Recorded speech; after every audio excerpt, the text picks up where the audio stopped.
isa ga'uun bara gadaa meelba amaante sottoliin ba'u. Lammiin koo duruu gadaa mula marsaa isa ga'uun bara gadaa meelba amaante sottoliin ba'u. Irreechi waggaa waggaan dhufa kan rabbi nu ga'uun orarsa diigeenye ora finfinneetti wal ga'u. Irreechi waggaa waggaan dhufa kan rabbi nu ga'uun orarsa diigeenye ora finfinneetti wal ga'u.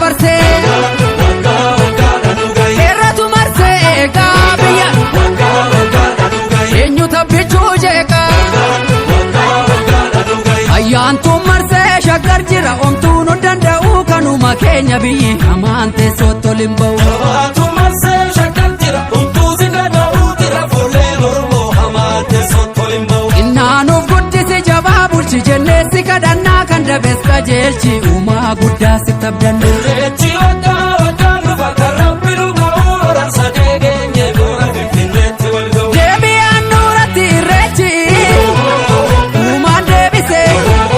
Ayyaantuu deebise abbaan biyyaasi jabeessi uumaan deebise. Ayyaantuu deebise jaarraa tokkoof walakkaa kan ture uumaan deebise.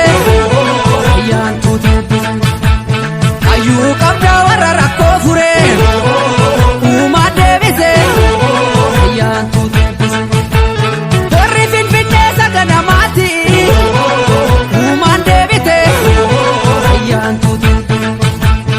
Irreeffannaa bayi malkaatti uumaan deebite. Ayyaantuu deebite roorroon durii kana boodan jiru uumaan deebite. Ayyaantuu deebite dhaloota qubee warra rakkoo furu uumaan deebite. Ayyaantuu deebite yeroo dheeraaf adda facaane galata rabbii irra waltaane. Yeroo dheeraaf adda facaane galata rabbii irra waltaane. Hiikaan dhufee ilmatti laanne galata rabbii irra waltaane. Hiikaan dhufee ilmatti laanne galata rabbii irra waltaane.